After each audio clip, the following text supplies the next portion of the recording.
Hi, I'm Josh Hardcastle with Alley Theater Education and Community Engagement. I'm here today with Robin Lamont, who's one of our master teaching artists, and Kelly Galtney, who worked with us on Alley Conservatory this summer. And we're going to take a look today at one of Helena's speeches from Midsummer Night's Dream. Kelly, could you tell us a little bit about who Helena is? She's the best friend of Hermia and is in love with Demetrius, but Demetrius loves Hermia, and to make matters worse, Hermia's father wants her to marry Demetrius. So my best friend is basically forced to marry the guy that I love, and she loves another guy, Lysander. It's pretty crazy. It's a bit like high school sometimes. Okay. And in context of what this speech is, your character is planning to figure out a way to get Demetrius' love, correct? Yes, sir. Cool. And so we're going to take a look at this speech today, focusing on what is an operative word in the text. Robin, what is an operative word? An operative word is a word in the line that is the most important. It really propels the story forward, the plot forward. It also informs the actor on how they will deliver the lines, if that makes sense. Yeah. Okay. So it helps us know what is highlighted Yes. in what is being said. And Absolutely. helps us follow it. Could you give us an example from the text of what is Sure. an operative word? So let's take the line, I will go tell him of fair Hermia's flight, then to the wood will he tomorrow night. The operative words usually land on the stressed syllable of the iambic pentameter. So if we take the first line and do it in the heartbeat of the iambic pentameter, I will go tell him of fair Hermia's flight. So if we take the stressed, will, tell, I will go tell him of fair Hermia's flight. So Hermia, also her name, it's letting the audience know that this is what Helena is going to do. She is going to go and tell him of Hermia's flight. Okay. So that intention is really clear. It also forwards the plot of the story and lets you know where the story is going to go. The next line, then to the wood will he tomorrow night. On the stressed syllables, you see to, wood. So he's going to go to the wood, to the woods tomorrow night. And then she will continue her intention of going after him. Does that make sense? So it makes it clearer what the plot of the story is and what Helena's intention is. Yeah, it's interesting because will tell Hermia's flight. You don't actually have to listen to every word of the text to understand what's going on. You get the operative and it lets you know what's going on. Kelly, how did you work with operative words this summer? The way that I work with operative words this summer is that when I would ever go through my monologue or like had to highlight certain words, I just know certain words to put emphasis on. That way the audience can pay more attention to those words to understand the plot of the whole story or the play or the monologue or whatever piece I was performing. Like she said, it's also usually using the iambic pentameter. So, yeah. Cool. So what we're going to take a look at now is breaking down Helena's text and just looking for those operative words. Robin, could you coach Kelly as to how she might find those? Sure.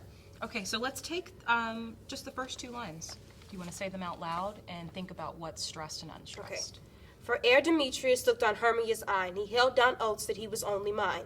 Okay, what are the stressed syllables in that first line?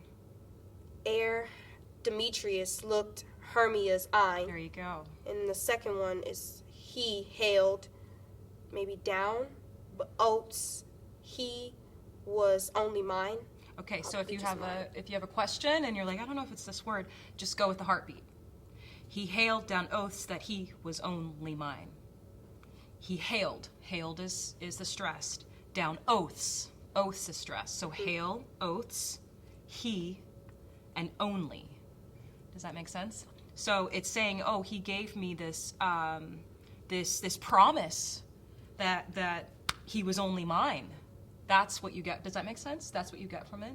Is that clearer? Yes, ma'am. So on the stressed syllables is where you're really going to find the operative words, and it's really going to show what state Helena's in. Yes, ma'am. And right now, in that one line, she is reflecting on the fact that he made this promise to her, and obviously he's not keeping that promise.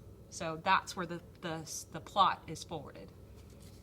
So can we continue with the speech? Sure. And Kelly or Robin, either one of y'all want to just, maybe as Kelly reads it, say, oh, that's an important word that would Okay. help me understand the text better. Sure. Okay. For ere Demetrius looked on Hermia's eyes, he held down oaths that he was only mine. Good. And when this hail some heat from Hermia felt, so he dissolved in the showers of oaths did melt.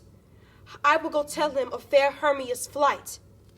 Good. Very nice. Yeah, I can already hear it coming out in your voice. Do you hear that? Especially when you stress those stress syllables. Obviously, that's not how you would perform it. But in rehearsal, when you're going through the lines like that with the iambic pentameter and the heartbeat, it's really going to let you know how you feel. And you are already naturally doing it in your voice. Did you hear it?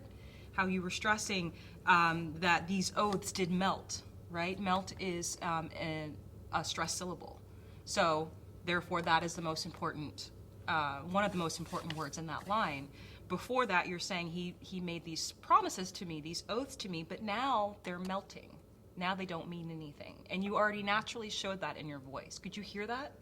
Yeah? So does that make sense on how to find those operative words, especially in a line that you don't really understand? Just go with the iambic pentameter. Feel where those stressed syllables are, and that will really let you know exactly how you feel, what you want, and what you're going after. Does that make sense? And, and that's how the plot gets forwarded. So focusing on that, just for the very end of that text there, will you, Kelly, take a look at what do you think is operative? Just the last thought of Yeah, the last Okay. thought. But herein mean I to enrich my pain, to have his sight thither and back again. I would probably say herein, but herein mean I to enrich my pain. Probably herein I enrich, maybe in my pain. So enrich in pain. Enrich pain, yes Okay. sir, enrich and then pain. To have his sight thither and back again. To have sight thither back again. Good. See, now you're getting it. It's quicker, too, and it starts coming to you. It makes it a lot easier. That's the wonderful thing about Shakespeare, I feel like, his text. It sounds very foreign initially, but once you learn to actually decode it and go through it, it's actually much easier, and you realize that Shakespeare actually does all the work for you. Yeah. It's not like modern-day contemporary speech where you have to put a lot of subtext in there. Shakespeare writes exactly how you feel. So all you have to do is just look at the speech, and then you know how you feel. Cool. So, thank you for explaining that to us today. And Kelly, do you have a better sense of the text now that you've Yes, taken a sir. look at Now the I have a operative better words? sense of it. Yeah. Great. Well, we hope that all of you can use this coaching on operative words and breaking down Shakespeare text of your own.